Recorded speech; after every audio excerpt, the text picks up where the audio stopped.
No fue el fuego lo que me echó de mi casa. Tampoco fue la vejez. Ni siquiera la soledad. Fue una palabra. Una sola palabra que salió de los labios de mi hija y que quemó más que cualquier incendio del infierno. No te necesitamos, mamá. En ese instante, mi alma no lloró. Se quebró, en silencio, como un vaso de cristal que nadie ve romperse. Jamás imaginé que después de criarla sola, de entregarle mi juventud, mi salud, mi casa, ella me miraría con esos ojos vacíos y me hablaría como si yo fuera una carga más. Y sin embargo, aquí estoy, contándote esta historia. Porque aunque el corazón se rompa, a veces también se vuelve a coser, puntada a puntada. Quédate conmigo, porque lo que pasó después cambió no solo mi vida, sino también la de ella. La mañana de aquel martes maldito, algo pesado me oprimía y el pecho como una losa de mármol. Era como si el aire mismo me susurrara: «No te levantes hoy, Carmen. Quédate en la cama. Deja que el mundo gire sin ti». Pero me levanté. Siempre lo hago. Me miré en el espejo del baño, el mismo que colgó mi querido Ramón, hace más de 40 años cuando todavía éramos jóvenes y creíamos que el amor era eterno. La luz matutina se filtraba tímida entre las cortinas, iluminando mi reflejo. Ojos apagados como velas después de una tormenta, piel arrugada como papel viejo, cabello gris recogido con el mismo esmero de siempre. «Hoy es el día», me dije, aunque mi voz sonaba extraña en la soledad. Isabel me había pedido, no, más bien ordenado, que firmara la cesión de la casa. «Así todo queda en orden, mamá. Es mejor tenerlo arreglado para cuando tú ya no estés», había dicho con esa sonrisa fría que aprendió de su marido. Pero yo estaba allí, viva, respirando, sintiendo. Y la casa también estaba, llena de recuerdos que ella quería borrar, como quien borra pizarra. Esa casa no era solo ladrillo y cemento. Era el árbol de naranjas que plantamos cuando Isabel nació y que aún da frutos cada primavera. Era la chimenea que construyó Ramón con sus propias manos, ladrillo a ladrillo, los fines de semana. Era el rincón donde enseñé a mi hija a leer, donde la consolé cuando tuvo su primera desilusión amorosa, donde celebramos sus cumpleaños durante 25 años. Me puse la blusa color crema que ella me regaló la Navidad pasada. Tal vez así recordara que aún era su madre, que aún tenía derecho a existir en su vida. Llegué puntual a la notaría del centro, como siempre había sido mi costumbre. Pero Isabel ya estaba allí, junto a Javier, su marido de mirada calculadora y sonrisa de vendedor de seguros. «Llegas tarde, mamá», me espetó sin siquiera mirarme a los ojos. «Faltan 5 minutos para la hora convenida», respondí con la calma que da la dignidad. Javier me miró como siempre, como si yo fuera un trámite molesto, un documento más que procesar. Entramos al despacho que olía a papel viejo y ambiciones marchitas. El notario, un hombre calvo con gafas gruesas, nos explicó todo con voz monótona, como si estuviera leyendo el pronóstico del tiempo. «Señora Morales, una vez que firme aquí, la vivienda pasará completamente a nombre de su hija, la señora Isabel Morales García. ¿Comprende las implicaciones de este acto?» Yo apenas entendía el peso legal de aquellas palabras. Solo escuché el eco de mi propio final. «Una vez que firme, una vez que firme». Isabel sonrió. Pero no era una sonrisa de gratitud hacia la madre que le había dado todo. Era la sonrisa de quien recibe algo que cree que le corresponde por derecho divino. «Madre, el bolígrafo», me dijo, extendiendo una pluma azul como si fuera una daga. Lo tomé con manos que temblaban ligeramente. No de miedo, de presentimiento. Y firmé. Con esa tinta azul, firmé mi propia desaparición. Con esa rúbrica, me convertí en huésped de mi propia vida. «Perfecto», dijo Javier, guardando los papeles con la eficiencia de quien cierra un negocio. «Ahora todo está en regla». ¿En regla? ¿Para quién? Salimos en silencio. Isabel y Javier se despidieron con prisa. Tenían cosas que hacer. Yo me quedé sola en la acera, mirando pasar los coches, preguntándome si acababa de cometer el mayor error de mi vida. Volví caminando a la casa, porque aún la sentía mía, por las calles empedradas de Toledo. El sol brillaba con indiferencia, como si nada hubiera cambiado. Los árboles seguían verdes. Las campanas de la catedral sonaban igual, pero yo ya no era la misma mujer que había salido esa mañana. Entré y me senté en mi butaca de terciopelo gastado. Acaricié la madera del reposabrazos. Miré la chimenea donde Ramón solía contarme sus sueños. «Has hecho lo correcto», me repetí como un mantra. «Es lo justo, lo natural. Las madres dan, los hijos reciben». Pero por dentro, una vocecita susurraba: «Has firmado tu sentencia de muerte en vida». Al día siguiente, como buitres después de la carroña, llegaron. Javier apareció con una mujer alta, delgada, de cabello rojo como el fuego y gafas de diseño. Vestía de negro total y caminaba como si el suelo le perteneciera. «Teresa, nuestra interiorista», anunció con orgullo. «Va a modernizar todo esto». Teresa miró mi casa.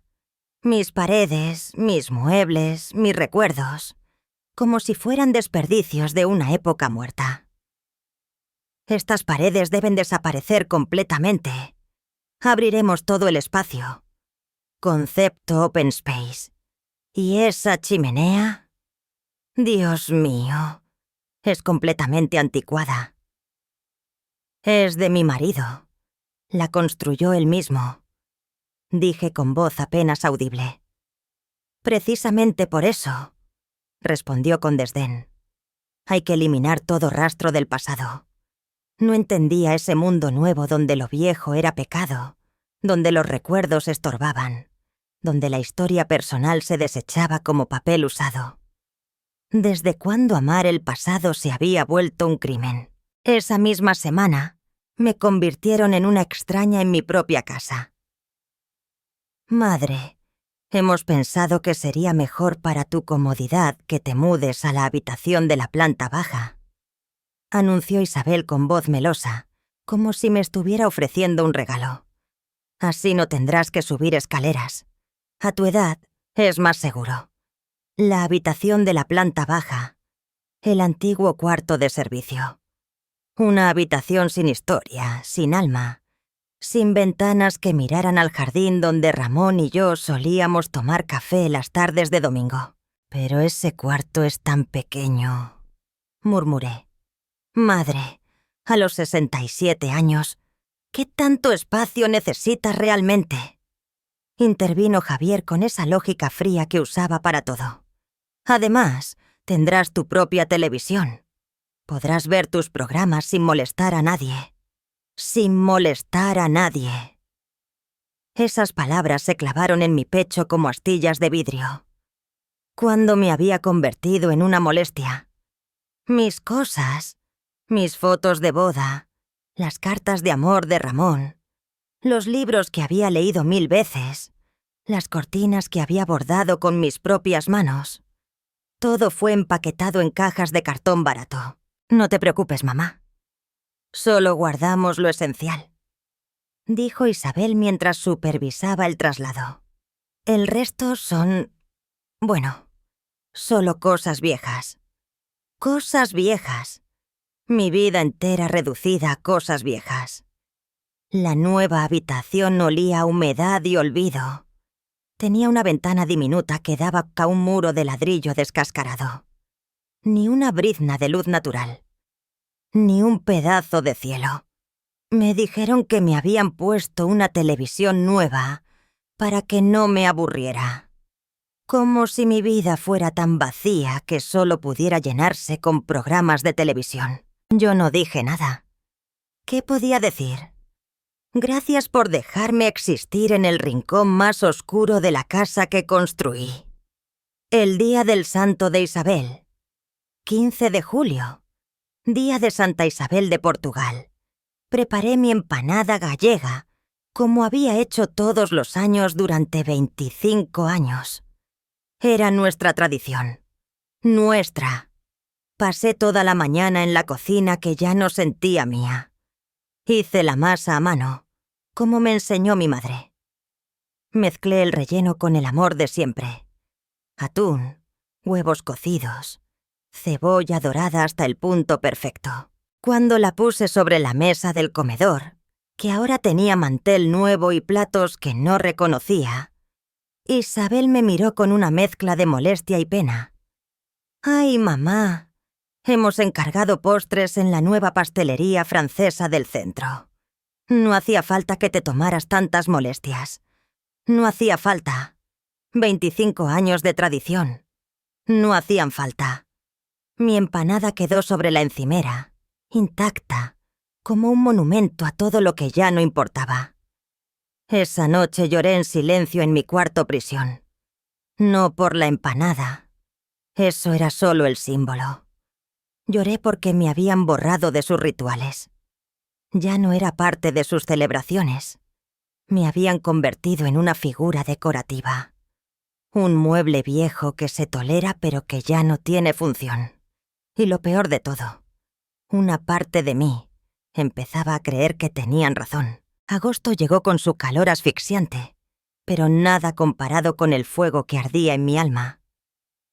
Una mañana, mientras limpiaba los últimos rincones de lo que antes era mi casa, encontré algo que me heló la sangre. ¿Sobre el escritorio de Javier? Sí, había puesto un escritorio en mi antiguo salón. Estaban unos documentos abiertos. Sin querer, mis ojos leyeron las palabras que cambiarían todo. Residencia Geriátrica Santa Lucía. Solicitud de ingreso. Nombre del residente: Carmen Morales Santos.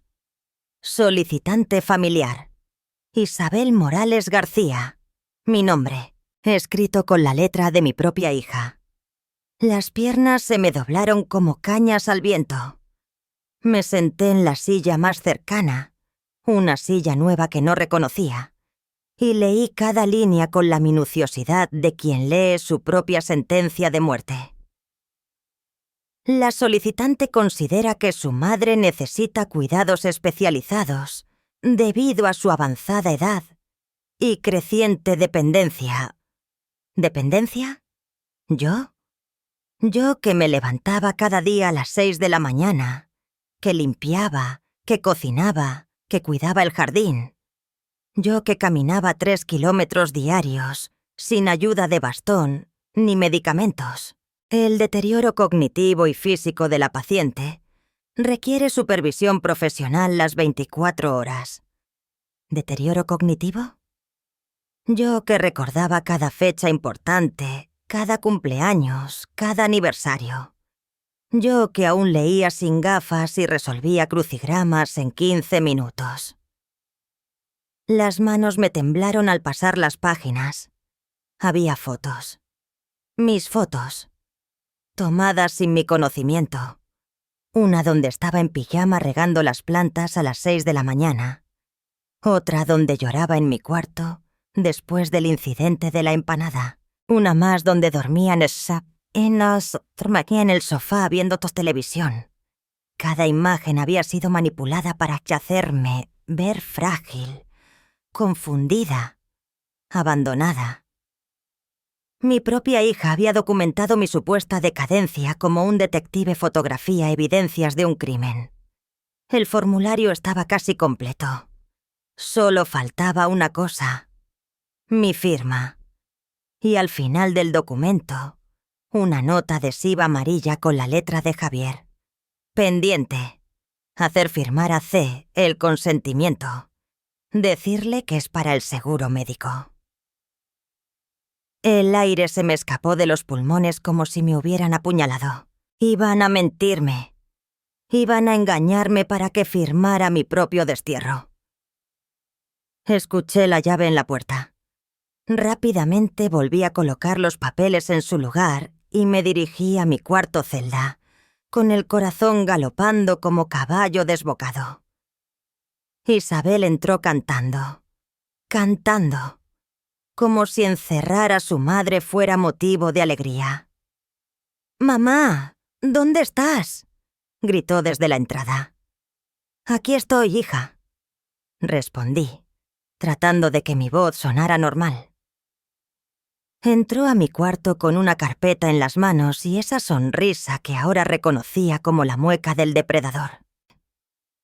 «Mamá, tengo unos papeles del seguro médico que necesitas firmar. Es solo rutina, para actualizar tu póliza». «Mentira, todo mentira». «¿Qué tipo de papeles?», pregunté, aunque ya sabía la respuesta. «Nada importante, mamá. Solo burocracia. Tú confía en mí, ¿sí? Confiar en ella. La misma mujer que había fotografiado mis momentos más vulnerables para usarlos como evidencia contra mí. La misma que había planificado mi destierro mientras yo creía que aún tenía un hogar. «Déjame leerlos primero», dije con voz que apenas se escuchaba. «Ay, mamá, son como 20 páginas de letra pequeña y términos médicos. Te va a doler la cabeza. Mejor firma aquí y ya está». Me puso el bolígrafo en la mano con la misma sonrisa con la que me había dado el primer biberón cuando era bebé. Pero ahora, esa sonrisa me daba náuseas. Miré el bolígrafo en mi mano. Era el mismo color azul que había usado para firmar la cesión de mi casa. El mismo que había marcado el inicio de mi fin. Pero esta vez, algo dentro de mí rugió. Era la voz de Ramón susurrando desde el más allá. «Carmen, mi amor, no dejes que te borren». Era la voz de mi madre, muerta hacía 15 años. «Hija, una mujer que no lucha por sí misma, muere 2 veces». Era mi propia voz, silenciada durante meses, gritando desde las profundidades de mi alma. «¡Basta! No voy a firmar». Las palabras salieron de mi boca como lava de volcán. Claras, contundentes, definitivas. Isabel parpadeó varias veces, como si no hubiera entendido. «¿Cómo que no vas a firmar, mamá? ¿Es solo para el seguro?» «Sé lo que es, Isabel». La llamé por su nombre completo. «No, hija, no, mi niña. Isabel», como si fuera una extraña, porque en ese momento me di cuenta de que lo era. Lo he visto todo. Los papeles sobre el escritorio, las fotos, el plan para internarme. El color se le fue del rostro como agua por un desagüe. «Mamá, eso no es lo que parece». «¿Ah, no?». Me puse de pie con una fuerza que no sabía que tenía. «¿Entonces qué es, Isabel? ¿Qué es planificar mi encierro sin consultarme? ¿Qué es tomarme fotos sin mi consentimiento para hacerme parecer loca? ¿Qué es mentirme a los ojos para que firme mi propia condena?» «Es por tu bien», explotó, mostrando finalmente su verdadero rostro. «Ya no puedes cuidarte sola. Estás vieja, mamá. Vieja y estorbas. Estorbas. La palabra que llevaba meses flotando en el aire, finalmente dicha. El silencio que siguió fue tan denso que podría cortarse con cuchillo. ¿Estorbo? Repetí. Saborean cada letra como si fuera veneno. Javier y yo queremos rehacer nuestras vidas. Queremos viajar. Queremos disfrutar. No podemos hacerlo cargando contigo. Cargando conmigo. La mujer que había pasado 32 horas de parto para traerla al mundo. Que había trabajado doble turno como maestra para pagarle los estudios. Que había vendido mis joyas para comprarle el vestido de novia. Que había cuidado de ella cada vez que estuvo enferma. Desde los 5 años hasta los 30. Yo era una carga. ¿Y la casa? Pregunté con voz que sonaba extrañamente calmada. ¿También necesitabas liberarte de la carga de cuidar la casa? La casa vale mucho dinero, mamá. Con lo que saquemos podemos comprar un apartamento en la playa y pagarte la residencia durante años. Todo calculado. Todo planificado. Mi vida, mi hogar, mi libertad. Todo convertido en números en una hoja de Excel. ¿Sabes qué, Isabel? Dije caminando hacia la puerta de mi propio cuarto. Tienes razón. Sus ojos brillaron con triunfo prematuro. ¿Verdad que sí, mamá? Es lo mejor para todos. Tienes razón en que estoy vieja. En que quizás soy una carga. En que mi tiempo ya pasó. Exacto, mamá. Por fin lo entiendes. Pero hay algo que tú no entiendes, mi querida hija. Me detuve en el umbral y la miré directamente a los ojos. Por primera vez en meses, sostuve su mirada sin agachar la cabeza. ¿Qué cosa? Preguntó con voz ligeramente temblorosa. Que ser vieja no significa estar muerta. Y que estar cansada no significa estar vencida. Y entonces hice algo que no había hecho en toda mi vida. Le di la espalda a mi propia hija y salí del cuarto que me habían asignado como si fuera una prisionera. Caminé hacia la puerta de entrada de M.I. Casa y la abrí de par en par. ¿A dónde vas, mamá?, gritó Isabel a mis espaldas. No me volví a mirarla. A buscar mi vida, Isabel. La que perdí el día que creí que ser tu madre significaba dejarme destruir por ti. Y por primera vez en 8 meses, salí de esa casa sintiéndome libre. Las calles de Toledo me recibieron como brazos de madre. Caminé sin rumbo fijo, pero con propósito claro. Cada paso me alejaba de la prisión que había sido mi hogar y me acercaba a... ¿Qué? No lo sabía. Solo sabía que por primera vez en meses podía respirar sin sentir el peso de la vigilancia, de la condescendencia, del desprecio disfrazado de amor. Mis piernas, que Isabel consideraba débiles, me llevaron hasta el centro histórico.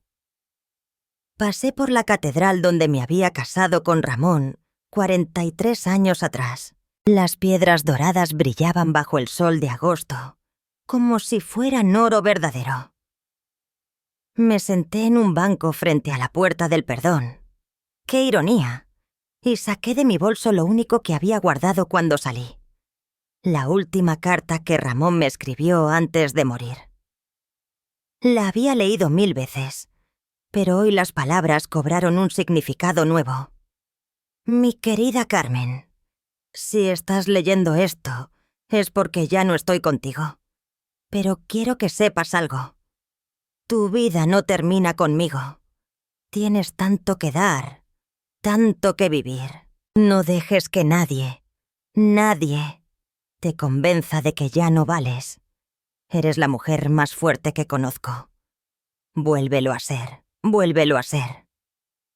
Una lágrima cayó sobre el papel amarillento, Pero esta vez no era de tristeza. Era de rabia. Rabia contra mí misma por haber permitido que me convencieran de que era un estorbo. ¿Carmen? ¿Carmen Morales? Levanté la vista. Una mujer de mi edad se acercaba con sonrisa genuina. Era Pilar, mi antigua compañera de trabajo en el colegio, a quien no veía desde mi jubilación. ¡Pilar!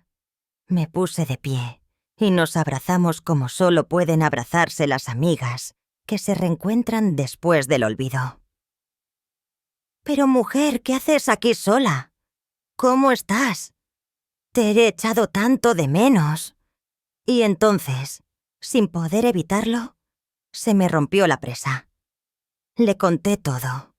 La cesión de la casa, el destierro a la habitación de servicio, los documentos de la residencia, la traición de Isabel. Pilar me escuchó sin interrumpir, con esa paciencia que solo tienen las mujeres que han vivido lo suficiente para entender que la vida no siempre es justa.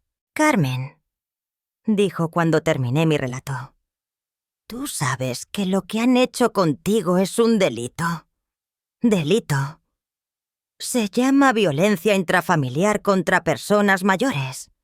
Mi sobrino es abogado especializado en estos temas. Cada vez hay más casos como el tuyo. ¿Violencia? ¿Contra mí?» Nunca había pensado en esos términos. Isabel no me había pegado, no me había gritado. Mucho, no me había privado de comida. Pilar, no exageremos. Isabel no me ha maltratado físicamente. Carmen, óyeme bien. Me tomó de las manos con firmeza. ¿Te han quitado tu casa usando engaños? Sí. ¿Te han aislado socialmente? Sí. ¿Te han hecho sentir que eres una carga? Sí. ¿Han planeado internarte sin tu consentimiento? Sí. ¿Te han manipulado emocionalmente? Sí. Cada sí era como una bofetada de realidad. Eso, querida mía, es maltrato. Y es delito. Y tiene solución legal. Pero es mi hija, Pilar. Y tú eres su madre. Eso no le da derecho a destruirte. Me quedé en silencio, procesando esta nueva perspectiva. ¿De verdad había sido víctima de violencia? ¿De verdad tenía derechos que podía reclamar? ¿Qué puedo hacer?, pregunté con voz pequeña. Para empezar, no volverás a esa casa. Vienes conmigo. No puedo imponerte... Carmen Morales, me interrumpió con voz firme. Llevamos 30 años de amistad. Mi casa es tu casa. Literal. Y mañana mismo llamamos a mi sobrino. Pero yo no tengo dinero para abogados. El primer asesoramiento es gratuito. Y además, cuando recuperemos tu casa, ya veremos cómo pagamos. Cuando recuperemos tu casa. No sí. ¿Cuándo? Por primera vez en meses, sentí que alguien creía en mí. Que alguien veía injusticia donde yo solo había visto destino natural. ¿De verdad crees que puedo recuperar mi casa? Carmen, esa escritura se firmó bajo coacción emocional y posiblemente con información falsa. Eso la convierte en anulable. ¿Y si podemos demostrar que hubo plan premeditado para internarte sin causa justificada? No terminó la frase, pero sus ojos brillaron con algo que no había visto en mucho tiempo dirigido hacia mí. Respeto. Pero tengo 67 años, Pilar. ¿No soy demasiado vieja para estos problemas legales? ¿Demasiado vieja? Se rió con ganas. Carmen, mi amor, ¿sabes quién fue Cleopatra cuando murió? Una mujer de 39 años. ¿Sabes quién fue la Madre Teresa cuando ganó el Nobel? Una mujer de 69 años. Se acercó y me susurró al oído. La vida no se acaba a los 67, querida. A veces Ahí es donde empieza la verdadera. La casa de Pilar olía aquí a canela y a dignidad. Esa noche dormí en una cama que no había sido elegida para hacerme sentir pequeña. Desperté en una habitación con cortinas que yo podía abrir cuando quisiera, con luz natural que nadie había racionado. Por primera vez en 8 meses, desperté sin miedo. A las 9 de la mañana sonó el teléfono de Pilar. «Es Isabel», me susurró cubriéndolo con la mano. «¿Quieres hablar con ella?» El corazón se me disparó. Parte de mí, la parte sumisa que habían creado durante estos meses, quería tomar el teléfono y disculparse, volver arrastrándome como perro apaleado. Pero la voz de Ramón resonó en mi mente. «Vuélvelo a ser». «No», dije con voz clara. «No quiero hablar con ella. Todavía no». Pilar sonrió orgullosa y atendió la llamada. «Hola, Isabel. No sé dónde está tu madre. Sí, estuvo aquí ayer, pero se fue. No me dijo a dónde iba. Isabel, tu madre es una mujer adulta, puede ir donde quiera». Escuchaba los gritos de Isabel desde donde estaba sentada. Su voz aguda, histérica, exigiendo que le dijera dónde estaba yo, como si fuera su propiedad perdida. «Isabel, lo que tienes que hacer es reflexionar sobre por qué tu madre se fue de su propia casa», dijo Pilar con calma que me admiró. «Y cuando estés lista para una conversación adulta, ella decidirá si quiere hablar contigo». Colgó. «Está desesperada», me informó. «Dice que van a llamar a la policía para reportarte como persona desaparecida». ¿Pueden hacer eso? No seas ingenua, Carmen. Eres una mujer de 67 años, no de 7. No pueden reportarte como desaparecida solo porque decidiste irte de tu casa. Eso sería secuestro emocional. A las 11 llegó Diego, el sobrino abogado de Pilar. Era un hombre de unos 40 años, con ojos amables pero mirada seria. Llevaba un maletín que inspiraba confianza y una actitud que me hizo sentir que mis problemas eran válidos, no caprichos de vieja chocha. «Buenos días, señora Carmen. Pilar me ha contado su situación. ¿Podríamos hablar con detalle?» Durante 2 horas revisamos cada documento, cada fecha, cada acción de Isabel y Javier. Diego tomaba notas sin parar. Fruncía el ceño cuando llegábamos a las partes más graves y de vez en cuando me miraba con algo que parecía indignación profesional. «Señora Carmen», dijo finalmente, «quiero ser claro con usted. Lo que han hecho es un caso textbook de abuso económico y psicológico contra persona mayor. Tenemos elementos suficientes para varias acciones legales». ¿Qué tipo de acciones? Primero, anulación de la cesión de la vivienda por vicio de consentimiento. La presionaron usando su fragilidad emocional tras la muerte de su esposo. Asentí. Era exactamente lo que había pasado. Segundo, solicitud de medidas de protección contra el acoso familiar. ¿Acoso? Señora, intentar internarla sin su consentimiento basándose en información falsa es acoso. Fotografiarla sin permiso para crear evidencia manipulada es acoso. Y tercero, demanda por daños y perjuicios. Han afectado su salud mental, su calidad de vida, y han obtenido beneficio económico ilícito de su vulnerabilidad. La cabeza me daba vueltas. ¿De verdad podía demandar a mi propia hija? Como leyendo mis pensamientos, Diego se inclinó hacia adelante.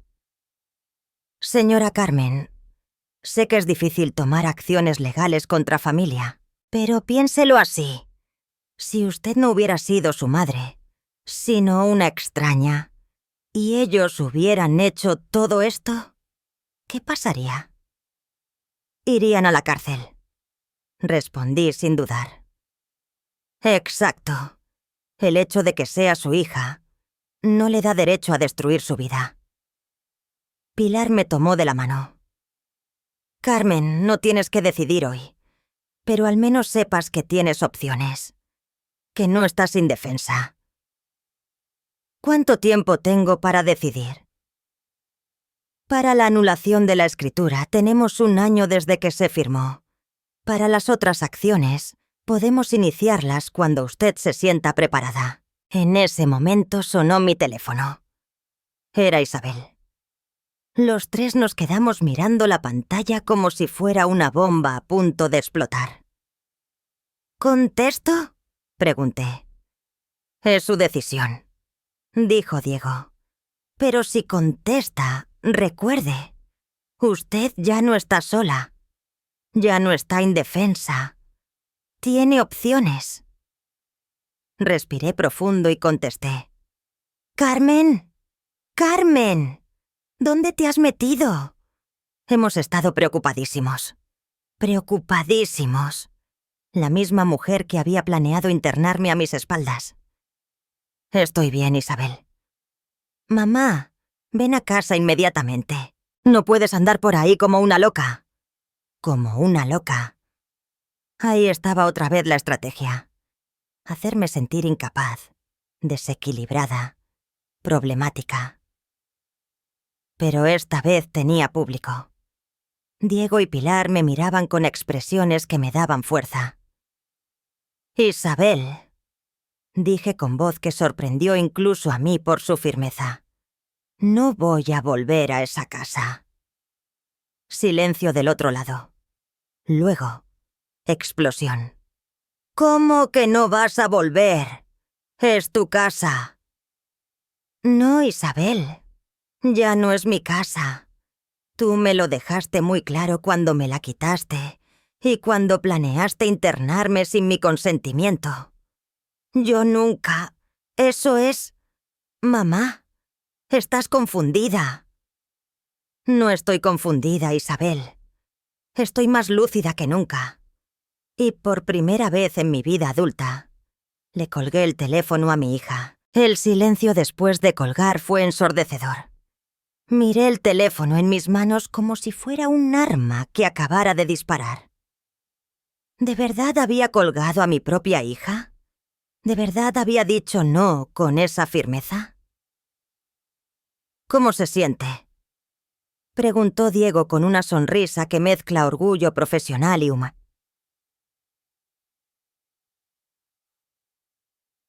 Como si acabara de saltar de un acantilado, respondí honestamente. No sé si voy a volar o a estrellarme. Señora Carmen, dijo Pilar agarrándome del brazo, usted acaba de hacer lo más difícil. Empezar. El teléfono volvió a sonar. Isabel otra vez. Esta vez no contesté.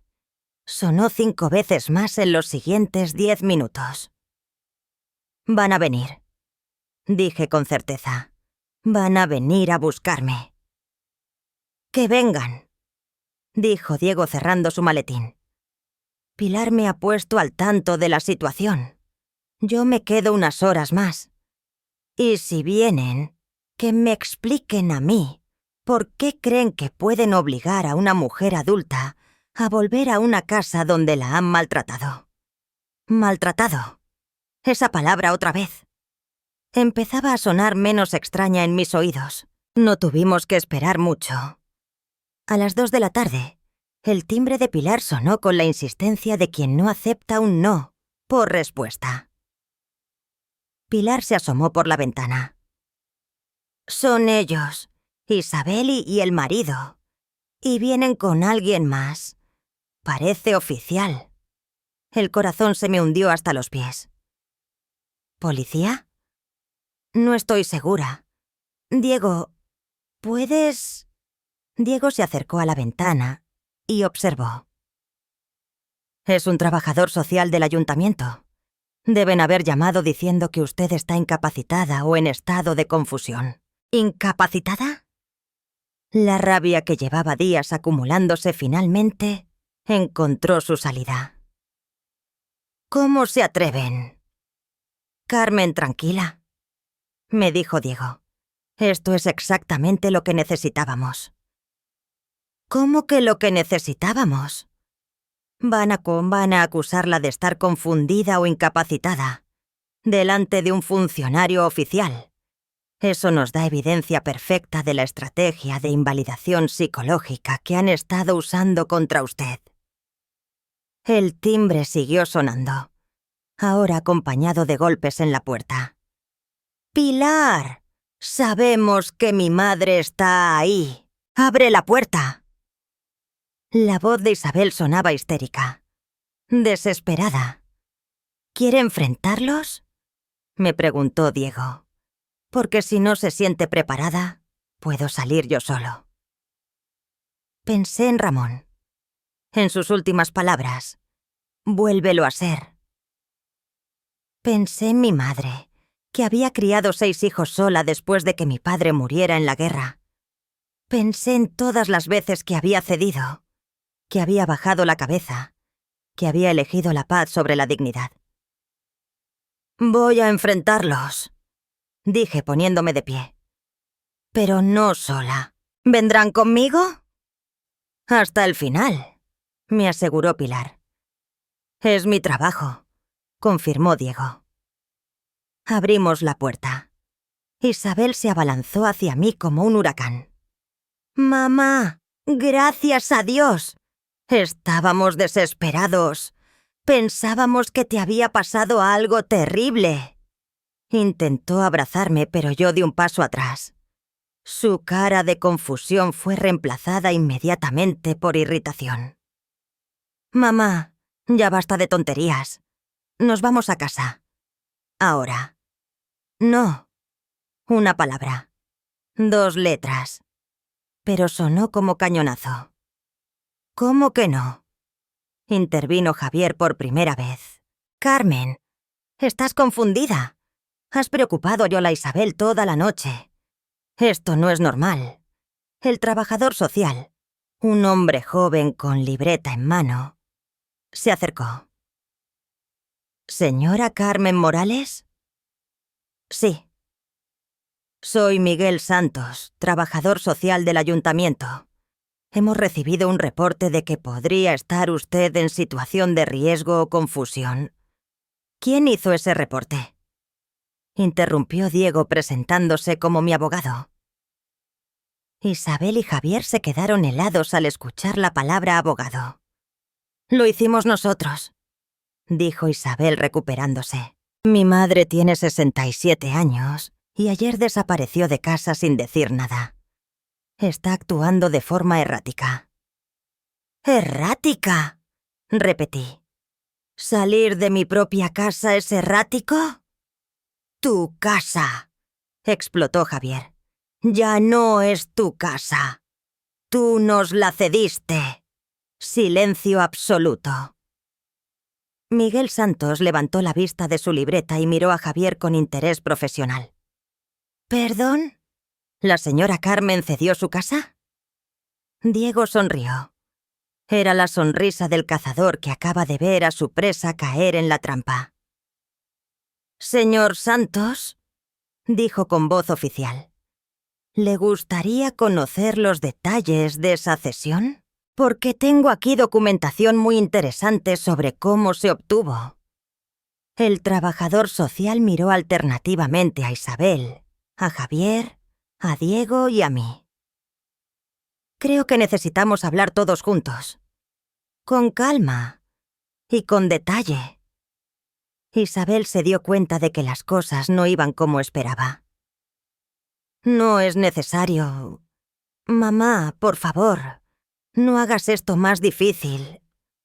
«Isabel», la interrumpí con voz que no había usado nunca con ella. «Yo no estoy haciendo nada difícil. Tú lo hiciste difícil cuando decidiste quitarme mi casa y planear internarme a mis espaldas». Miguel Santos dejó de escribir y me miró directamente. ¿Planear internarla? Y entonces Diego sacó una carpeta de su maletín. Señor Santos, ¿le gustaría ver los documentos de solicitud de ingreso en residencia geriátrica que la hija había preparado sin conocimiento ni consentimiento de la señora Carmen? El color se le fue de la cara a Isabel, como si le hubieran abierto una llave de desagüe. Miguel Santos abrió los documentos que Diego le entregó. El silencio que siguió fue tan tenso que podía cortarse con cuchillo. Solo se escuchaba el susurro del papel mientras el trabajador social revisaba página tras página. Isabel y Javier se miraron con pánico creciente. Podía ver cómo sus mentes trabajaban frenéticamente, buscando explicaciones, excusas, estrategias de escape. «Esto es muy serio», murmuró Miguel Santos. «Señora Isabel, estos documentos muestran que usted había iniciado el proceso de internamiento sin consentimiento de su madre. ¿Puede explicarme esto?» Nosotros... Isabel tartamudeó por primera vez en su vida. «Es que mamá no está bien. No puede cuidarse sola. Nosotros solo queríamos lo mejor para ella». ¿Querían lo mejor para ella vendiendo su casa?, preguntó Diego con voz cortante. «Porque aquí tengo la tasación del inmueble. Vale 300.000 o 20.000 euros. Y aquí tengo los folletos de apartamentos en la playa que ustedes estaban mirando. Curiosamente, en el mismo rango de precio». Javier se puso rojo como tomate maduro. «Eso no significa nada. Nosotros tenemos derecho a rehacer nuestras vidas». ¿A costa de la de ella?, intervine con voz que me sorprendió por su firmeza. Me volví hacia Miguel Santos. «Señor Santos, ¿puedo contarle mi versión de los hechos?» «Por favor, señora Carmen. Es importante que escuche todas las perspectivas». Y entonces, por primera vez en meses, conté mi historia con mis palabras. Le conté sobre la muerte de Ramón y cómo Isabel apareció con los papeles para ayudarme con los trámites. Le conté sobre la cesión que firmé sin entender completamente, creyendo que solo era para ordenar las finanzas familiares. Le conté sobre el destierro a la habitación de servicio, presentado como más cómodo para mí. Sobre las restricciones sociales presentadas como cuidado médico. Sobre el aislamiento presentado como descanso necesario. Le conté sobre las fotos tomadas sin mi consentimiento, sobre los documentos de la residencia que encontré, sobre las mentiras, las manipulaciones, el menosprecio constante, disfrazado de preocupación. Y mientras hablaba veía cómo la cara de Miguel Santos se endurecía progresivamente. «Señora Carmen», dijo cuando terminé, ¿en algún momento se sintió presionada para firmar la cesión de la casa? Completamente. Me dijeron que si no la firmaba, no podrían ayudarme con nada, que necesitaban seguridades para cuidar de mí. Yo acababa de perder a mi marido. Estaba destrozada. No entendía nada de papeles. ¿Y el tema de la residencia geriátrica? Nunca, nunca. Expresé deseo de ser internada. Al contrario, cada vez que lo mencionaban yo decía que no quería. Miguel Santos se dirigió a Isabel. «Señora Isabel, ¿puede usted demostrar que su madre necesita cuidados especializados? ¿Tiene informes médicos que justifiquen el internamiento?» «Ella está confundida. Se olvida de cosas. Todos nos olvidamos de cosas», interrumpió Diego. «¿Tiene algún diagnóstico médico oficial de demencia, Alzheimer o cualquier condición que comprometa su capacidad de decisión?» «No, pero... ¿no?» Miguel Santos levantó una ceja. Entonces, ¿en qué basaron ustedes la solicitud de internamiento? Javier intentó salvar la situación. Mire cómo está actuando. Se ha ido de casa como una... ¿Como una qué? Pregunté mirándolo directamente a los ojos. ¿Como una mujer libre? ¿Como una persona con derecho a decidir dónde vivir? «Como una irresponsable», explotó Isabel. «Tienes 67 años, mamá. Ya no puedes hacer lo que te dé la gana». Silencio absoluto. Miguel Santos cerró su libreta y miró a Isabel con expresión profesional fría. «Señora Isabel, me temo que su comprensión sobre los derechos de las personas mayores es incorrecta.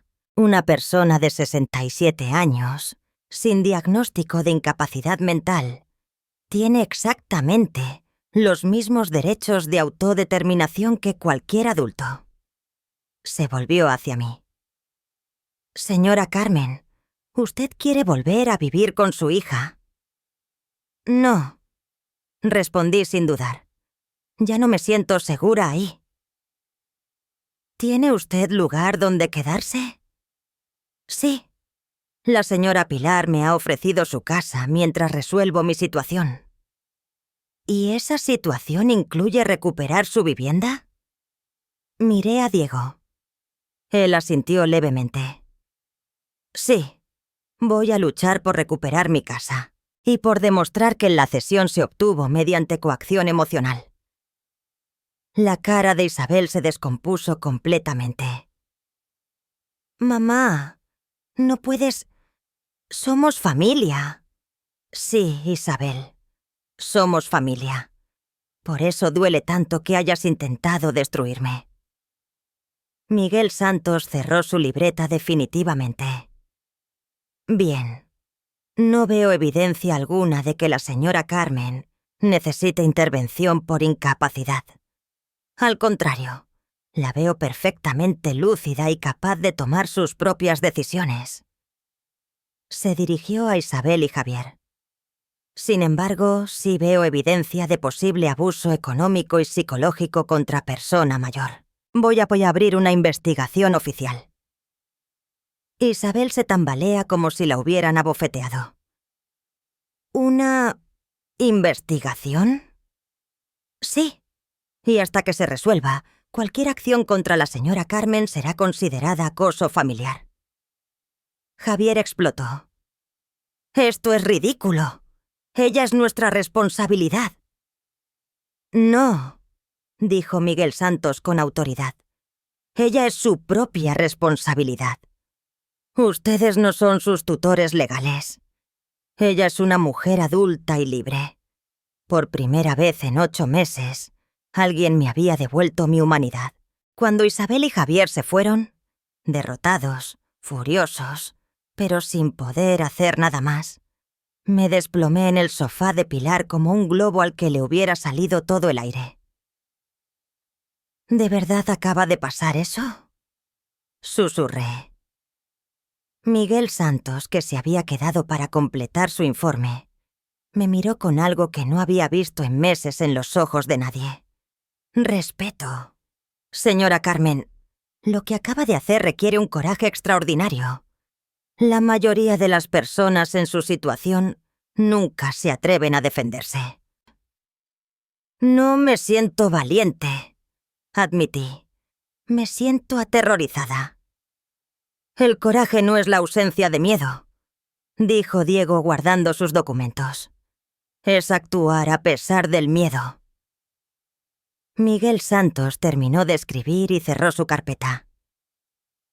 «Señora Carmen, mi informe va a recomendar que se abra una investigación completa sobre su caso. Esto significa que habrá seguimiento oficial de su situación. Isabel y Javier no podrán presionarla o molestarla sin consecuencias legales». «¿Y eso qué implica para mí?» «Que por primera vez en meses puede respirar tranquila, que tiene tiempo para pensar qué quiere hacer con su vida sin presiones externas». Después de que Miguel Santos se fuera, Me quedé con Diego y Pilar en un silencio que no era incómodo, sino liberador. ¿Ahora qué pasa?, pregunté finalmente. Ahora, dijo Diego, esperamos a que Isabel y Javier cometan algún error, porque van a hacerlo. ¿Cómo puedes estar tan seguro? Porque la gente como ellos no puede resistir la tentación de seguir controlando. Van a intentar presionarla de alguna manera, y cuando lo hagan, tendremos más evidencia. Como prediciendo el futuro, mi teléfono sonó. Era un número que no reconocía. «No conteste», me advirtió Diego. «Déjelo ir al buzón de voz». Cuando terminó de sonar, revisé el mensaje. «Mamá, soy Isabel. He tenido que cambiar de número porque Javier dice que el tuyo está intervenido por ese abogado. Necesito hablar contigo. Sin abogados, sin Pilar, sin nadie. Solo tú y yo, como madre e hija. Por favor, te espero mañana a las 5 en el Café Central. Si me queda algo de madre, ven». Diego leyó el mensaje por encima de mi hombro. «Perfecto», dijo sonriendo. «Chantaje emocional clásico. Si me queda algo de madre». Están desesperados. ¿Voy a ir? ¿Quiere ir? Era una buena pregunta. ¿Quería ver a Isabel? ¿Quería escuchar sus explicaciones, sus disculpas, sus nuevas manipulaciones? No lo sé, respondí honestamente. Parte de mí quiere entender por qué lo hizo. Parte de mí espera que me pida perdón. Y parte de mí tiene miedo de que me convenza de volver. «Carmen», me dijo Pilar sentándose a mi lado, «tú ya no eres la mujer que era vulnerable a esas manipulaciones. Has cambiado. Lo has demostrado hoy». ¿De verdad he cambiado? «Mírame», me pidió Diego. «Hace 3 días usted era una mujer que vivía en una habitación de servicio, aislada, convencida de que era una carga. Hoy enfrentó a su hija, a su yerno y a un funcionario oficial. Defendió sus derechos. Eligió su libertad por encima de la comodidad. Tenía razón. Había cambiado. Pero seguía siendo su madre». «Si voy a verla, ¿vendrían conmigo?» «Por supuesto», respondió Pilar inmediatamente. «Pero no nos sentaremos con ustedes», aclaró Diego. «Estaremos cerca por si acaso, pero la conversación tiene que ser entre ustedes dos». Esa noche, en la habitación de invitados de Pilar, me quedé despierta mirando al techo. ¿Qué le diría a Isabel? ¿Qué quería escuchar de ella? ¿Una disculpa? ¿Una explicación? ¿Una justificación? En realidad, lo que más quería era una respuesta a una pregunta que me había estado atormentando durante meses. ¿Cuándo dejé de ser su madre para convertirme en su problema? ¿Cuándo mi hija decidió que mi vida valía menos que su comodidad? ¿Cuándo se rompió el amor entre nosotras y se volvió cálculo económico? Pero más importante aún, ¿había alguna forma de reparar esa ruptura? ¿Quería yo repararla? Por primera vez en mi vida, no estaba segura de querer perdonar. Y eso me asustaba más que cualquier otra cosa. Porque una madre que no puede perdonar a su hija... ¿Qué tipo de madre es?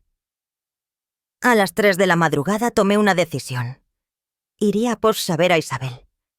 Pero no como la madre que había sido, sumisa, comprensiva, siempre dispuesta a sacrificarse.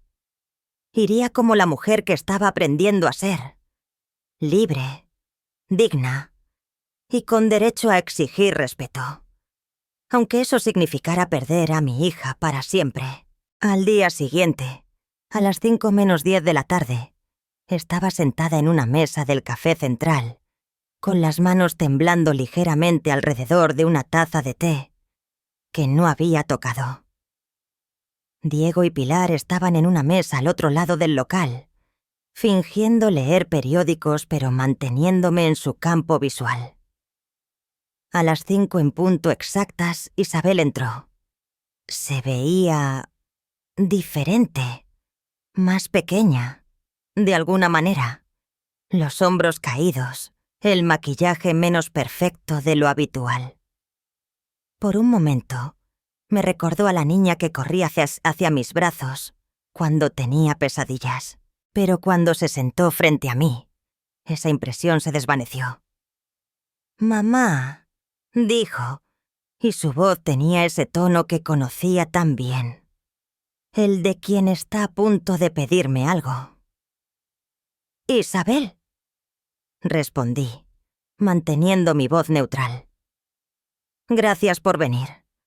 No sabía si, después de ayer, después de que intentaras internarme en una residencia sin mi consentimiento, querrás decir».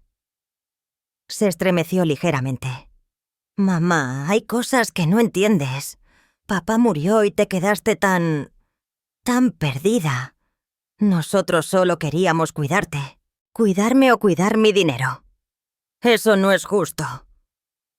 Su voz subió un tono. «Nosotros hemos sacrificado mucho por ti». Javier tuvo que dejar su trabajo en Madrid para venir aquí. Yo dejé mi vida social. Nuestra casa se volvió un hospital. La observé mientras hablaba. Cada palabra, cada gesto, era exactamente lo que había hecho durante meses. Convertir su decisión de controlarme en un sacrificio que ella ya había hecho por mí. «Isabel», dije lentamente, «en ningún momento te pedí que dejaras tu vida social. En ningún momento te pedí que Javier dejara su trabajo. Y definitivamente nunca te pedí que me trataras como una inválida. Pero estabas deprimida. No comías. No salías de tu habitación». «Estaba de luto», respondí con firmeza.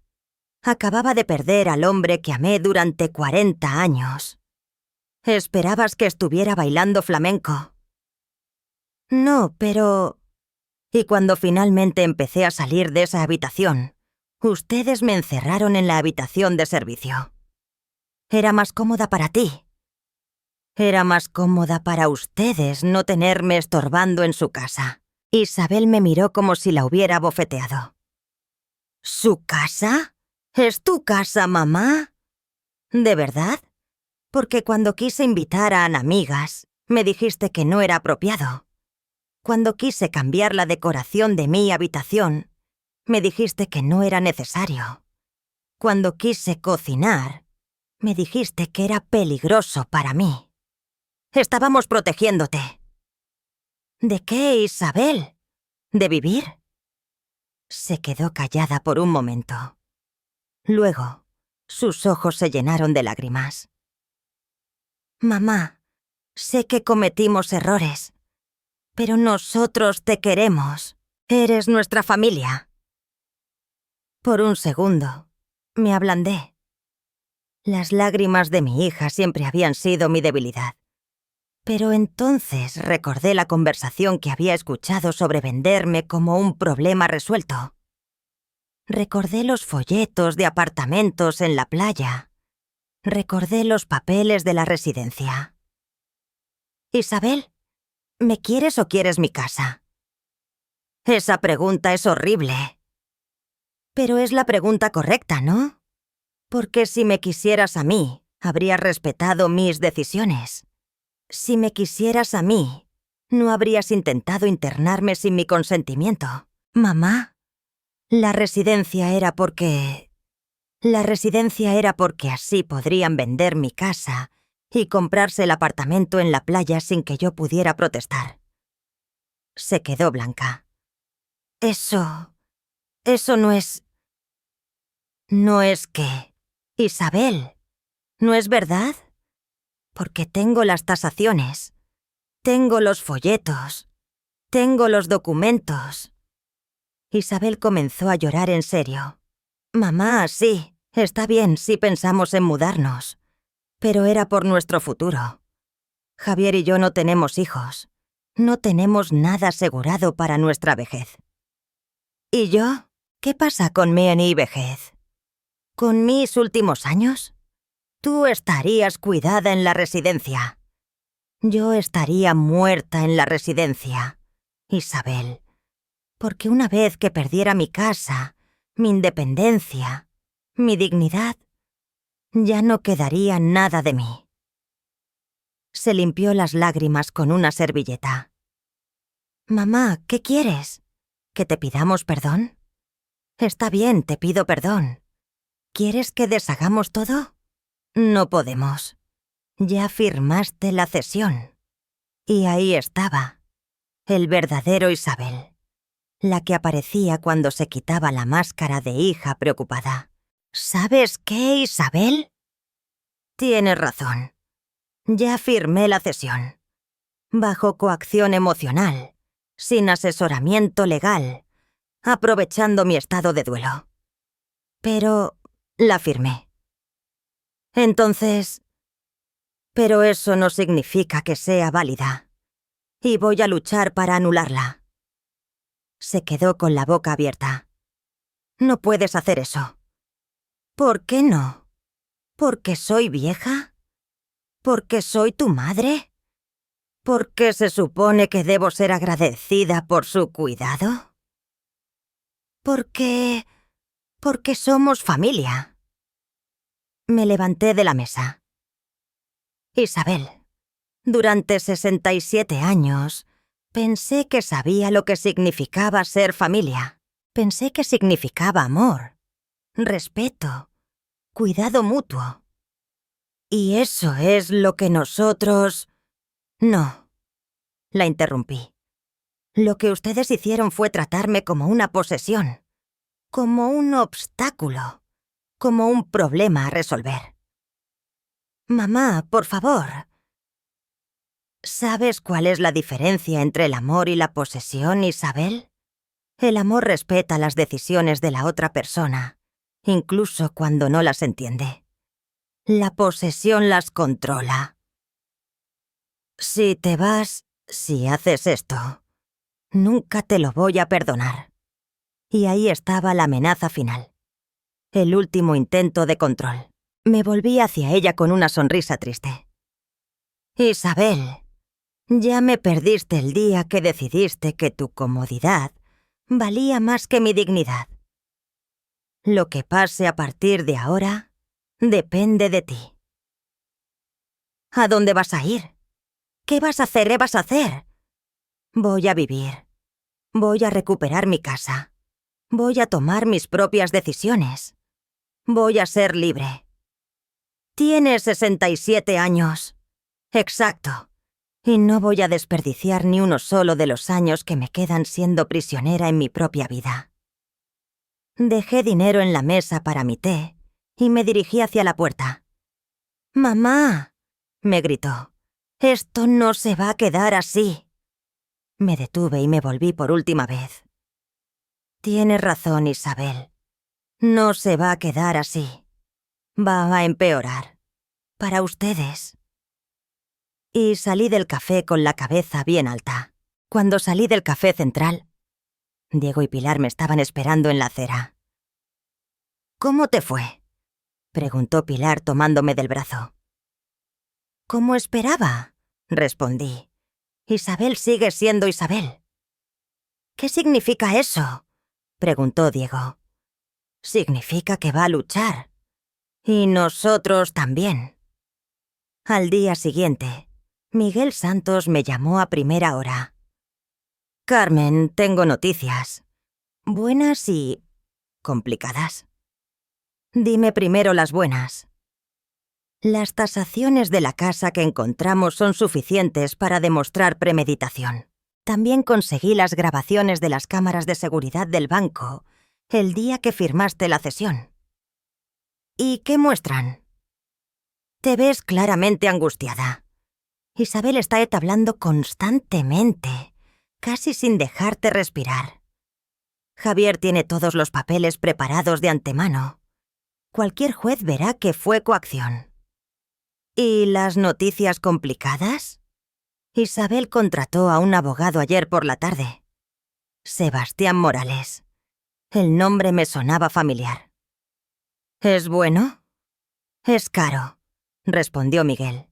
Y especialista en derecho familiar. Van a argumentar que actuaron en tu mejor interés debido a tu estado mental tras la muerte de tu esposo. ¿Pueden hacer eso? Pueden intentarlo. Por eso necesitamos ser más inteligentes que ellos. Esa tarde fui a la consulta del doctor García, mi médico de cabecera durante los últimos 20 años. «Carmen, me alegra verte», me dijo con una sonrisa genuina. «Hacía meses que no venías». Isabel decía que no era necesario, que ella se ocupaba de todo. Su sonrisa se desvaneció ligeramente.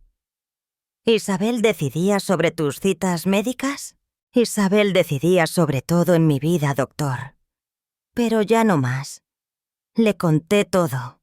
El encierro, la cesión forzada, los papeles de la residencia, el control total sobre mi vida». El doctor García tomaba notas mientras hablaba, y su expresión se volvía más seria con cada detalle. «Carmen, esto es muy grave. Lo que describes es abuso familiar. ¿Puede ayudarme? ¿Te hicieron algún tipo de evaluación psicológica para justificar estas decisiones?» No. Solo decían que estaba deprimida y confundida. Voy a hacerte una evaluación completa. Análisis cognitivo. Evaluación de tu estado mental. Examen físico completo. Si alguien va a cuestionar tu capacidad, que lo haga basándose en evidencia médica real. Pasé 2 horas en consulta. Exámenes de memoria, test cognitivos, evaluación psicológica, análisis de sangre. ¿Cuándo tendrá los resultados?, pregunté. En 3 días. Pero te adelanto algo. Estás perfectamente lúcida, Carmen. Tu mente está tan clara como la de cualquier persona de 40 años. Esa noche, en casa de Diego y Pilar, recibí una llamada inesperada. ¿Señora Carmen Vega? Sí, ¿quién habla? Soy Sebastián Morales, abogado de su hija Isabel. Me gustaría proponerle un acuerdo. ¿Un acuerdo? Su hija está dispuesta a devolverle la casa a cambio de que retire la demanda. Me quedé callada por un momento. ¿Y qué condiciones tendría esa devolución? Usted seguiría viviendo en la casa, por supuesto. Pero Isabel y Javier mantendrían derechos sobre las decisiones importantes. Gastos médicos, reformas, invitados. O sea que seguiría siendo prisionera en mi propia casa. Señora Vega, prefiero llamarlo cuidado supervisado. Su hija está genuinamente preocupada por su bienestar.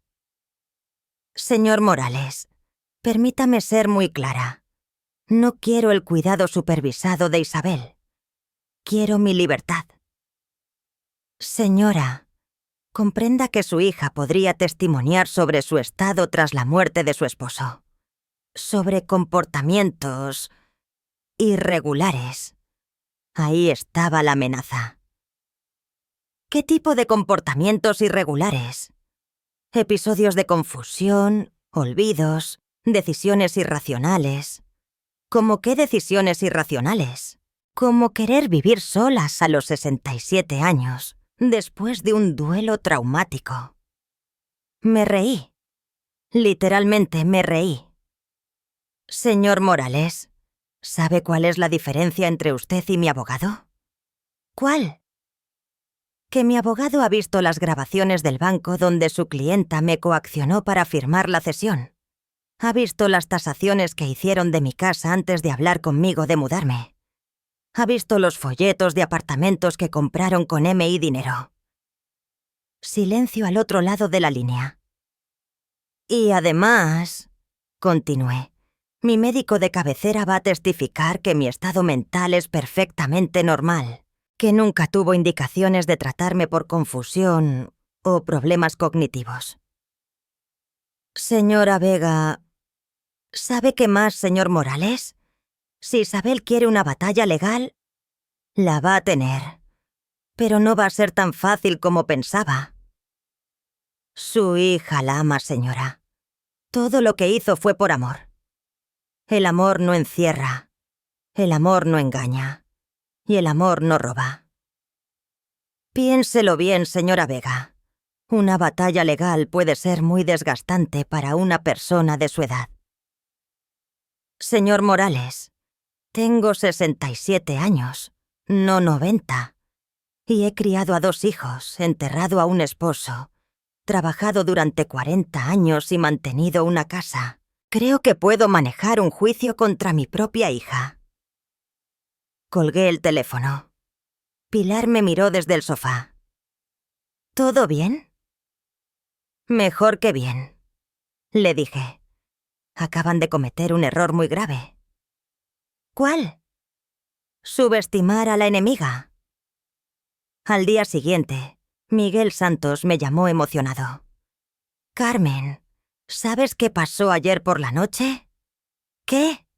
Isabel y Javier intentaron sacar dinero de tu cuenta bancaria para pagar los honorarios de su abogado. ¿Pudieron? No, porque el banco ya había recibido nuestra denuncia y bloqueó cualquier transacción sospechosa. ¿Y ahora qué pasa? Que tenemos evidencia fresca de que siguen intentando usar tu dinero sin permiso. Esto fortalece mucho nuestro caso. Miguel, ¿cuánto tiempo crees que tome el juicio? Si seguimos acumulando evidencia, sí. No creo que llegue a juicio. ¿Por qué? Porque su abogado basta aconsejarles que negocien. Y esta vez, las condiciones las vamos a poner nosotros. Por primera vez en meses, me sentí realmente poderosa. 3 días después, Miguel Santos me citó en su oficina a primera hora de la mañana. Carmen, siéntate porque tengo muchas noticias que darte. ¿Buenas noticias? Excepcionales, sonrió. Primero, los resultados médicos del doctor García llegaron ayer. Perfecta salud mental, ningún signo de deterioro cognitivo, ninguna indicación médica que justifique tutela o supervisión. ¿Y segundo? El banco nos facilitó todos los movimientos de tu cuenta de los últimos 6 meses. Isabel y Javier han estado gastando cantidades considerables sin tu conocimiento. Me mostró una lista que me dejó sin aliento. 2.000 euros en ropa para Isabel. 1.500 en cenas en restaurantes caros. 800 en tratamientos de belleza. 3.000 en reformas del dormitorio principal. Tu dormitorio principal. Del que te sacaron. ¿Cuánto en total? 12.000 euros en gastos no autorizados. Es apropiación indebida. ¿Y tercero? Sebastián Morales pidió una reunión urgente para esta tarde. Dice que su clienta quiere explorar opciones de acuerdo. ¿Eso significa lo que creo que significa? Significa que se están dando cuenta de que van a perder. Y feo. A las 4 de la tarde estaba sentada en la sala de juntas del despacho de Miguel. Frente a mí, Isabel, Javier y su abogado. Isabel se veía terrible. Ojeras profundas, el pelo sin peinar, las manos temblorosas. Javier estaba sudando visiblemente. Sebastián Morales habló primero. Señora Vega, mis clientes están dispuestos a hacer concesiones importantes. Los escucho. Devolución completa de la casa a su nombre. Reintegro de todos los gastos cuestionados. Y un acuerdo de convivencia donde usted mantiene total autonomía. Miguel me miró, pero yo tenía mis propias preguntas. ¿Qué significa mero acuerdo de convivencia? Isabel habló por primera vez. Significa que podemos seguir viviendo en la casa, mamá, como una familia normal. Isabel, dije lentamente, después de todo lo que pasó, ¿tú crees que podemos seguir viviendo como una familia normal? Mamá, nosotros cometimos errores, pero podemos cambiar. ¿Cambiar cómo? ¿Van a preguntarme antes de usar mi dinero? ¿Van a pedirme permiso antes de tomar decisiones sobre mi vida? Sí, dijo Javier rápidamente. Todo eso. Los miré a los dos. Mi hija, que me había mentido durante meses. Mi yerno, que había planificado mi internamiento como si fuera un trámite administrativo. ¿Saben qué? No. ¿No qué? Preguntó Sebastián Morales. No acepto el acuerdo. Isabel se quedó blanca. ¿Cómo que no lo aceptas? Exactamente eso. No lo acepto. Pero mamá, te estamos dando todo lo que pedías. No, Isabel. Me están dando lo que era mío desde el principio. Esa no es una concesión. Es una restitución. Miguel sonrió discretamente. «¿Entonces qué quiere?», preguntó el abogado contrario. «Quiero mi casa. Quiero mi dinero. Y quiero que Isabel y Javier se vayan». «¡Mamá!». Isabel se levantó de golpe. «No puedes echarnos. Somos tu familia». «Isabel, cuando decidiste tratarme como una carga, dejaste de actuar como mi familia». «Pero no tenemos dónde ir». ¿No tenían planeado comprar un apartamento en la playa con mi dinero? Sebastián Morales intervino. «Señora Vega, comprenda que mis clientes dejaron sus empleos para cuidarla. No tienen ingresos independientes en este momento». «Ah, ¿en serio?». Saqué unos papeles de mi bolso, porque según el Servicio de Empleo, Javier nunca dejó formalmente su trabajo en Madrid. Solo pidió una excedencia. E Isabel nunca trabajó porque heredó dinero de su abuela paterna, mi ex-suegra. Javier se puso rojo como un tomate. «Carmen», dijo Miguel, «¿de dónde sacaste esa información?». «De la investigadora privada que contraté la semana pasada». Isabel me miró como si hubiera visto un fantasma. «¿Contrataste una investigadora privada?». «Isabel, después de descubrir que ustedes planearon internarme en secreto, ¿en serio pensaste que no íbamos a investigar qué otras mentiras me habían dicho?». Le pasé otro documento a Miguel. «Esto es mejor aún», murmuré. «¿Qué es?», preguntó Sebastián Morales, claramente nervioso. «Un informe que demuestra que Isabel y Javier han estado viendo apartamentos en la costa durante 4 meses, antes de que mi esposo muriera». El silencio en la sala era ensordecedor. «O sea que», continué, «la decisión de deshacerse de mí no fue una respuesta a mi duelo. Fue un plan que ya tenían». Isabel comenzó a llorar. «Mamá, no es lo que parece». «¿No? Entonces, ¿qué es, Isabel?». Nosotros queríamos nuestro espacio. Después de tantos años cuidando de papá». «Ustedes no cuidaron de papá. Yo cuidé de papá. Ustedes aparecían los domingos». «Eso no es cierto». «¿No? Saqué otro papel. Registro médico de tu padre de los últimos 2 años. ¿Sabes quién aparece como cuidadora principal en todas las citas? Carmen Vega. ¿Sabes quién aparece como contacto de emergencia? Carmen Vega. ¿Sabes quién no aparece nunca?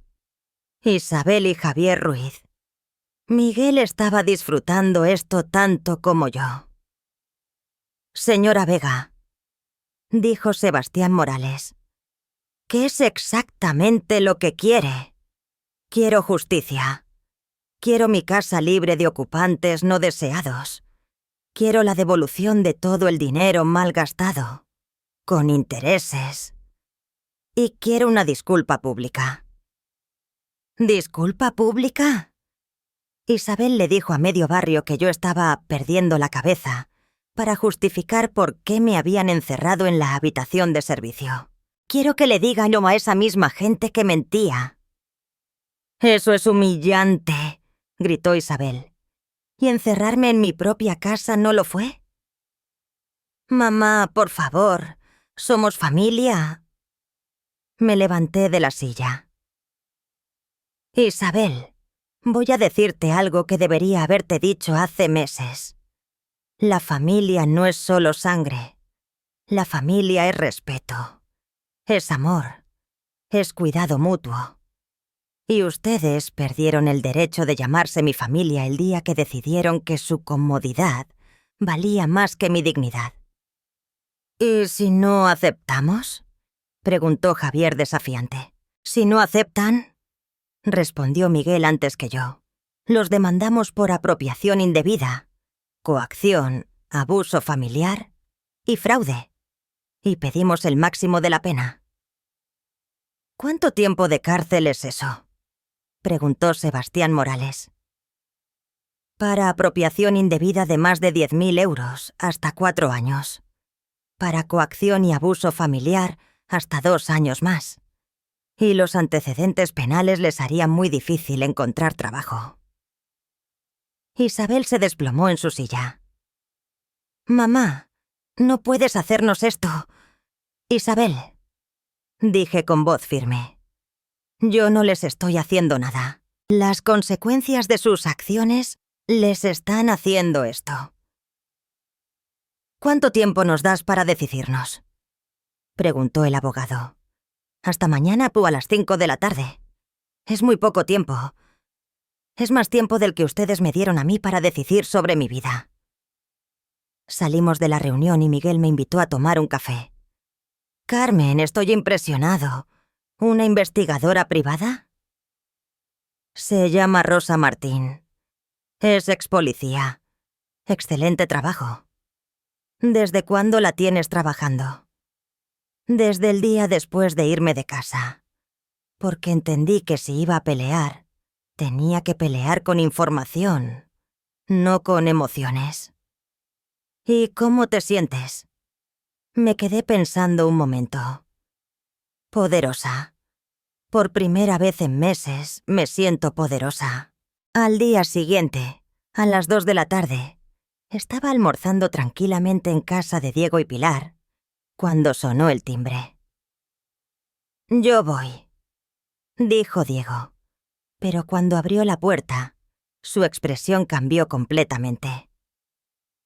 «Carmen, es tu otro hijo, Roberto, mi hijo mayor, el que vivía en Barcelona y apenas llamaba en Navidad. Entró al salón como una tormenta, todavía con la maleta en la mano». «Mamá, ¿pero qué coño está pasando aquí?» «Roberto, ¿qué haces aquí?» Isabel me llamó ayer histérica diciendo que habías contratado abogados, que los ibas a meter presos, que te habías vuelto loca. Ah, el último cartucho de Isabel. «Siéntate, Roberto. Te voy a contar exactamente qué está pasando». Durante 1 hora le expliqué todo. El encierro, el control, la cesión forzada, los papeles de la residencia, los gastos no autorizados, todo. Roberto me escuchó con cara de incredulidad creciente. «Mamá, esto no puede ser verdad». «¿Por qué no puede ser verdad?» «Porque Isabel me dijo que estabas muy mal después de la muerte de papá, que no comías, que no te bañabas, que decías cosas sin sentido. Roberto, mírame bien. ¿Te parezco una persona que está mal mentalmente?» Me observó detenidamente. Era ingeniero, acostumbrado para analizar problemas. No. La verdad es que te ves mejor que en años. Porque por primera vez en meses estoy libre. Estoy tomando mis propias decisiones. Pero mamá, Isabel me contó que querías vivir sola, que era peligroso. Roberto, viví sola los primeros 25 años de mi vida. Trabajé, estudié, me mantuve. ¿Por qué de repente a los 67 años sería incapaz de cuidarme? Se quedó callado. Además, continué, nunca dije que quería vivir sola. Dije que quería vivir libre. Con la diferencia de que ahora tengo amigas, tengo actividades, tengo una vida que ellos me prohibieron. ¿Te prohibieron tener amigas? Me prohibieron invitar gente a casa. Me prohibieron salir sin permiso. Me prohibieron cocinar. Me prohibieron decidir qué hacer con mi dinero. Roberto se pasó las manos por el pelo. Joder, mamá. Si esto es verdad. ¿Quieres ver las pruebas? Le mostré todos los documentos. Las tasaciones secretas, los folletos de apartamentos, los registros bancarios, los papeles de la residencia. Su cara se puso cada vez más seria. ¿Y Isabel sabe que tienes todo esto? Desde ayer. Por eso me llamó histérica. Por eso. Roberto se levantó y comenzó a caminar por el salón. Mamá, Isabel me dijo que si no te convencía de retirar la demanda, ustedes iban a para acabar en la cárcel. Es posible. ¿Y tú estás dispuesta a meter a tu propia hija en la cárcel? Esa era la pregunta que me había estado haciendo durante días. Roberto, déjame preguntarte algo. Si un extraño hubiera hecho todo lo que Isabel me hizo, ¿qué pensarías? Que es un criminal. ¿Y si fuera tu jefe? ¿O tu pareja? Lo mismo. Entonces, ¿por qué cuando es mi hija debería ser diferente? Porque es familia. Roberto, la familia no está exenta de las consecuencias de sus actos. Si Isabel no quiere ir a la cárcel, lo único que tiene que hacer es aceptar mis condiciones. ¿Cuáles son exactamente tus condiciones? Se las expliqué una por una. ¿Una disculpa pública? Mamá, eso es muy duro. ¿Más duro que decirle a todo el barrio que estaba perdiendo la cabeza? Roberto suspiró profundamente. ¿Puedo hablar con Isabel? ¿Intentar mediar? Puedes hacer lo que quieras, Roberto. Pero mi decisión está tomada. ¿Y si ella acepta todo pero te pide perdón en privado en lugar de en público? No. ¿Por qué no? Porque el daño lo hizo en público. La reparación tiene que ser en público. A las 4 de la tarde, Miguel me llamó. Carmen, Sebastián Morales quiere reunirse media hora antes. Dice que tienen una contrapropuesta. ¿Una contrapropuesta? Se les acaba el tiempo. Lo sé, pero dice que Isabel quiere hablar contigo personalmente antes de decidir. Está bien, pero que sea rápido. A las 4:30 estaba de nuevo en la sala de juntas. Esta vez, Isabel había traído a Roberto. Mamá, comenzó Isabel con los ojos rojos. Roberto me ayudó a entender algunas cosas. Te escucho. Entiendo que quizás fui demasiado controladora. Que quizás no respeté tus decisiones. ¿Quizás? Roberto me hizo un gesto discreto de paciencia. No, tienes razón. Fui controladora. No respeté tus decisiones. Y... Se le quebró la voz.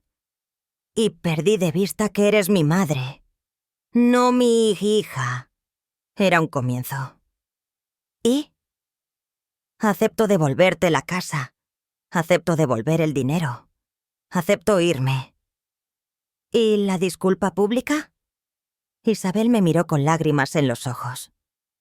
Mamá, ¿de verdad necesitas humillarme delante de todo el mundo? Isabel, yo no te voy a humillar. Tú te humillaste sola cuando mentiste sobre mí. Yo solo quiero que digas la verdad. ¿La verdad?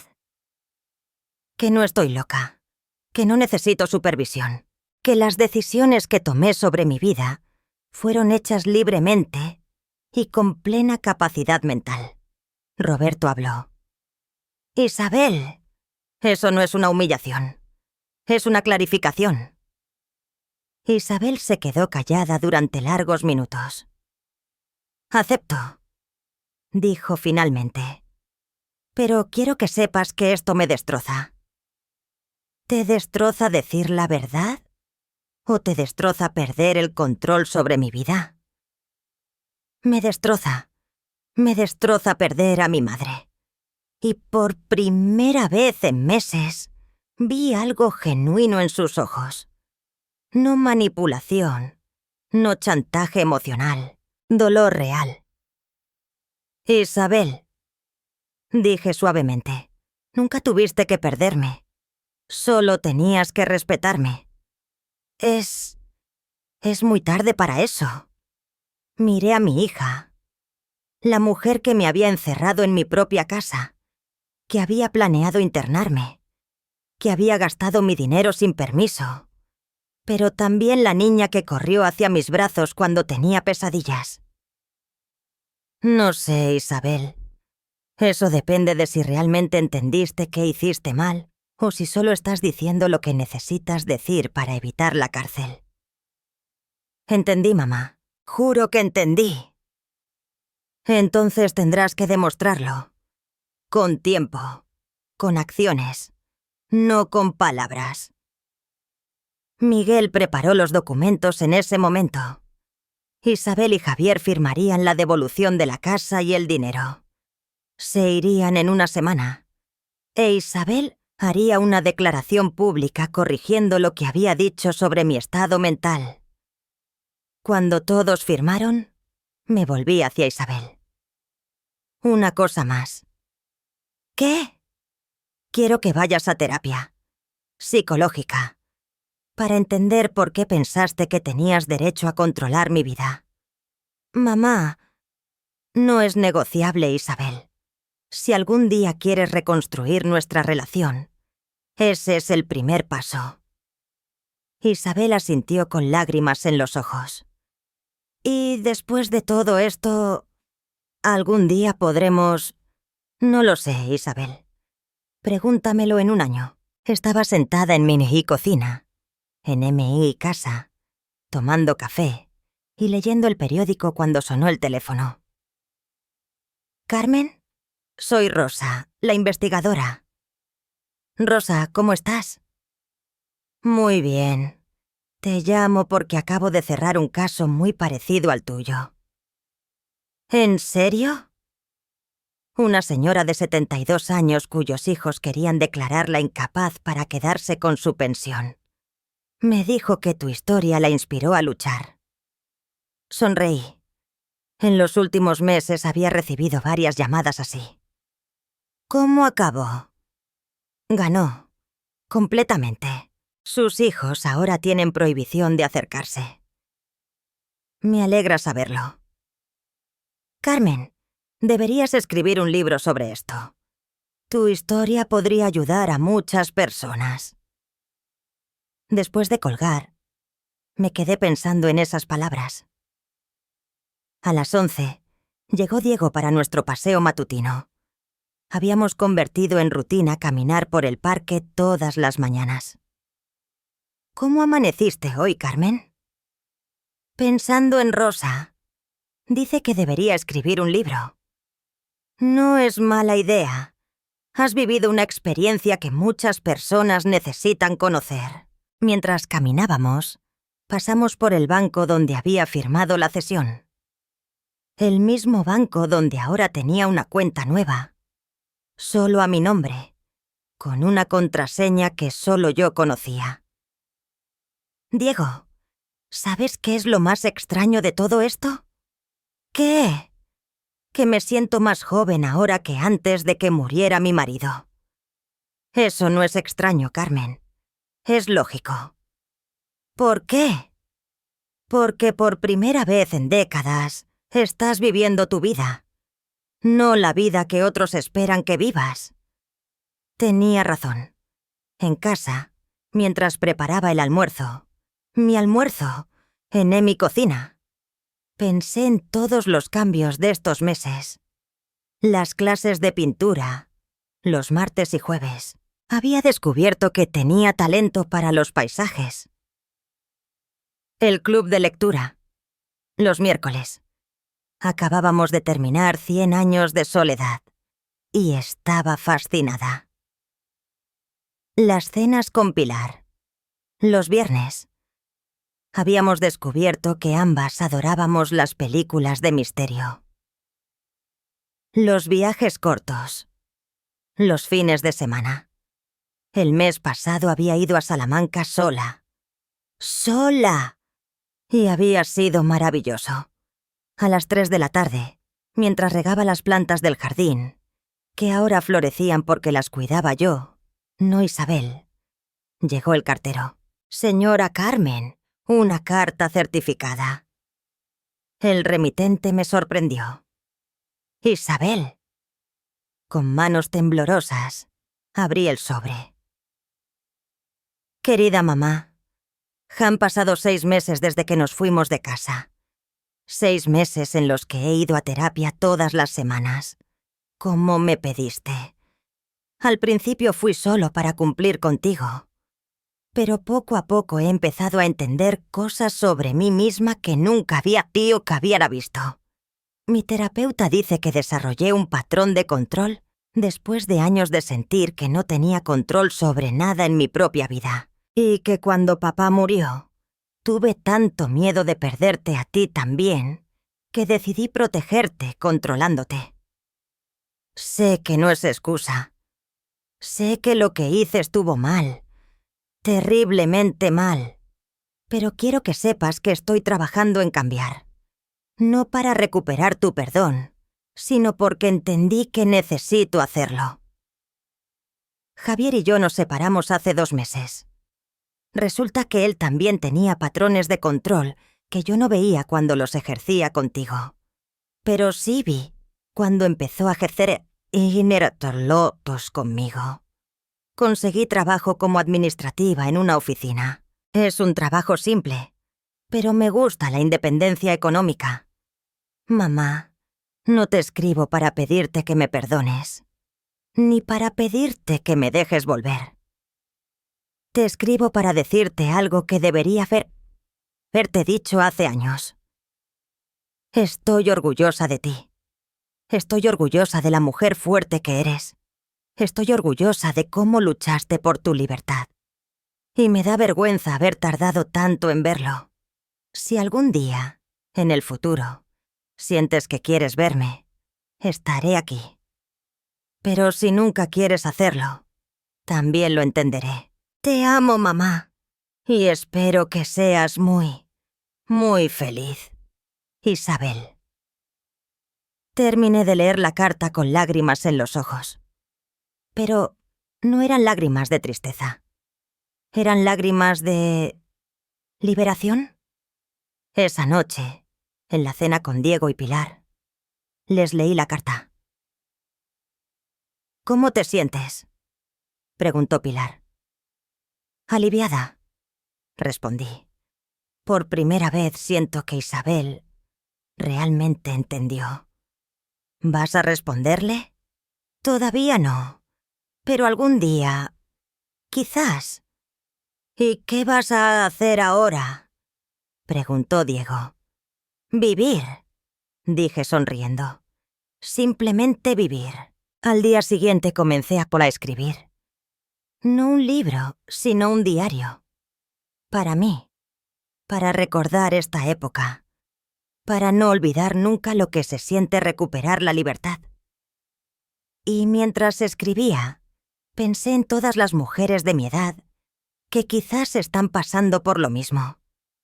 que quizás sienten que es demasiado tarde para defender sus derechos, que quizás piensan que, a esta edad, ya no pueden empezar de nuevo. A todas ellas les diría, nunca es demasiado tarde para ser libre. Nunca es demasiado tarde para defenderte. Nunca es demasiado tarde para vivir tu vida. Y recuerda, la edad no te hace vulnerable, te hace sabia. Epílogo. 1 año después. Estoy escribiendo estas líneas desde la terraza de un pequeño apartamento en la playa. No me mudé permanentemente, pero ahora puedo permitirme alquilar este lugar por 1 mes en verano. Isabel y yo nos hemos visto 3 veces en el último año. Conversaciones cautelosas, pero genuinas. Ella sigue en terapia. Yo sigo siendo libre. Roberto viene a visitarme más seguido. Dice que redescubrió a su madre. ¿El dinero? Completamente devuelto, con intereses. ¿La casa? Completamente mía, con nuevas cerraduras. ¿Mi vida? Completamente mía también. Y eso, queridos lectores, no tiene precio. La historia de Carmen no se trata solo de la batalla legal con su hijo. Es una historia sobre la dignidad humana, sobre el derecho a vivir libremente, a cualquier edad, y sobre nunca aceptar el abuso, ni siquiera de tu propia familia. 1. La edad no te quita el derecho a decidir sobre tu vida. 2. El amor verdadero nunca implica control. 3. Luchar por tus derechos no es egoísta, es necesario. 4. Nunca es tarde para empezar de nuevo y vivir como quieres. Con esta historia, quiero enviar un mensaje contundente. Todas las personas, sin importar la edad, tienen derecho a vivir libremente y con dignidad. En la sociedad, a menudo tenemos el concepto de piedad filial, pero a veces se abusa de este concepto para justificar el control sobre las vidas de los padres mayores. El amor y el respeto son 2 cosas completamente diferentes. La historia de Carmen nos muestra que la valentía no tiene edad y que nunca es tarde para defenderse. Eso, no olvides apoyar el canal. Si esta historia te ha conmovido, por favor, suscríbete para no perderte otras historias conmovedoras. Comparte este vídeo con tus amigos y familiares. Activa la campanita de notificaciones para ser el primero en ver los nuevos videos.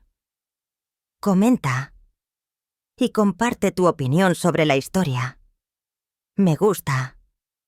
Si te gusta este contenido, tu apoyo me motiva a seguir compartiendo historias significativas como esta. Gracias por ver hasta el final. Nos vemos en el próximo video.